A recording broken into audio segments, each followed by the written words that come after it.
سجدہ اگر اس انداز میں کیا کہ ایک انگلی بھی مڑی ہوئی نہیں تھی کہ قبلہ رو ہو جاتی تو اس صورت میں تو نماز ہی آپ کی سرے سے ہوئی نہ. کم از کم ایک انگلی کا موڑ کر اس طرح ہو جانا کہ وہ قبلہ رو ہو جائے موڑ کر، یہ ہے فرض. اس کے بغیر تو آپ کا سجدہ ہی ادا نہیں ہوگا. سجدہ اگر اس انداز میں کیا کہ ایک انگلی بھی مڑی ہوئی نہیں تھی کہ قبلہ رو ہو جاتی تو اس صورت میں تو نماز ہی آپ کی سرے سے ہوئی نہ، دوبارہ پڑھنا پڑے گی. جی فرض ہے. اور دونوں پاؤں کی تین تین انگلیاں، جن کو بعض علماء نے اکثر انگلیوں سے تعبیر کیا کہ ان کا مڑ کر قبلہ رو ہو جانا یہ واجب ہے. صحیح. لہذا اگر دونوں پاؤں کی تین تین انگلیوں سے کم جو ہے وہ مڑ کر قبلہ رو ہوئی تو اس صورت میں نماز یہ واجب الادا ہوگی، دوبارہ پڑھنا پڑے گی. اور تمام کی تمام انگلیاں مڑ کر یہ قبلہ رو ہو جائیں، یہ سنت مبارکہ ہے. یعنی مڑ کر یوں ہو جائے. ایک تو بعض لوگ یوں کر لیتے ہیں، وہ بھی موڑ کے پیچھے کی طرف کر رہے ہیں، پیچھے کی طرف، جیسے یہ پاؤں کی انگلیاں ہیں تو موڑ کر یوں لے جاتے ہیں.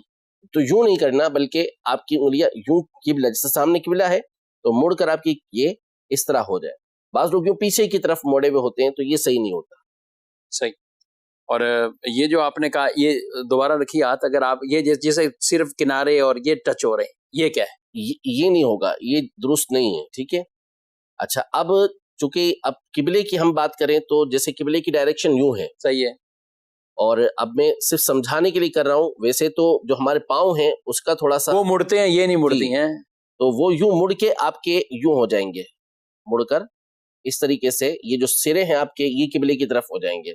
بعض لوگ کیا کرتے ہیں کہ پیچھے کی طرف یہ ان کی انگلیاں مڑتی ہیں، پیچھے کی طرف ان کے جو سرے ہوتے ہیں یہ چلے جاتے ہیں، تو یہ درست طریقہ کار نہیں ہے.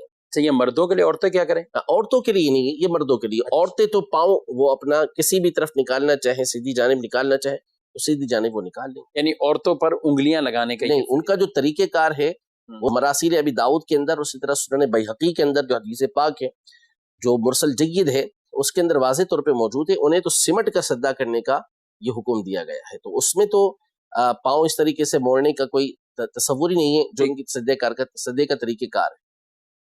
صحیح. اچھا، یہ سجدہ اگر اس انداز میں کیا کہ ایک انگلی بھی مڑی ہوئی نہیں تھی کہ قبلہ رو ہو جاتی تو اس صورت میں تو نماز ہی آپ کی سرے سے ہوئی نہ. کم از کم ایک انگلی کا موڑ کر اس طرح ہو جانا کہ وہ قبلہ رو ہو جائے موڑ کر، یہ ہے فرض. اس کے بغیر تو آپ کا سجدہ ہی ادا نہیں ہوگا. سجدہ اگر اس انداز میں کیا کہ ایک انگلی بھی مڑی ہوئی نہیں تھی کہ قبلہ رو ہو جاتی تو اس صورت میں تو نماز ہی آپ کی سرے سے ہوئی نہ، دوبارہ پڑھنا پڑے گی. جی فرض ہے. اور دونوں پاؤں کی تین تین انگلیاں، جن کو بعض علماء نے اکثر انگلیوں سے تعبیر کیا کہ ان کا مڑ کر قبلہ رو ہو جانا یہ واجب ہے. صحیح. لہذا اگر دونوں پاؤں کی تین تین انگلیوں سے کم جو ہے وہ مڑ کر قبلہ رو ہوئی تو اس صورت میں نماز یہ واجب الادا ہوگی، دوبارہ پڑھنا پڑے گی. اور تمام کی تمام انگلیاں مڑ کر یہ قبلہ رو ہو جائیں، یہ سنت مبارکہ ہے. یعنی مڑ کر یوں ہو جائے. ایک تو بعض لوگ یوں کر لیتے ہیں، وہ بھی موڑ کے پیچھے کی طرف کر رہے ہیں، پیچھے کی طرف، جیسے یہ پاؤں کی انگلیاں ہیں تو موڑ کر یوں لے جاتے ہیں. تو یوں نہیں کرنا، بلکہ آپ کی انگلیاں یوں قبلہ، جیسے سامنے قبلہ ہے تو مڑ کر آپ کی یہ اس طرح ہو جائے. بعض لوگ یوں پیچھے کی طرف موڑے ہوئے ہوتے ہیں تو یہ صحیح نہیں ہوتا. صحیح. اور یہ جو آپ نے کہا، یہ دوبارہ رکھیے ہاتھ، اگر آپ یہ جیسے صرف کنارے اور یہ ٹچ ہو رہے ہیں، یہ کیا ہے؟ یہ نہیں ہوگا، یہ درست نہیں ہے. ٹھیک ہے. اچھا، اب چونکہ اب قبلے کی ہم بات کریں تو جیسے قبلے کی ڈائریکشن یوں ہے. صحیح ہے. اور اب میں صرف سمجھانے کے لیے کر رہا ہوں، ویسے تو جو ہمارے پاؤں ہیں اس کا تھوڑا سا وہ مڑتے ہیں، یہ نہیں مڑتی ہیں، تو وہ یوں مڑ کے آپ کے یوں ہو جائیں گے، مڑ کر اس طریقے سے یہ جو سرے ہیں آپ کے یہ قبلے کی طرف ہو جائیں گے.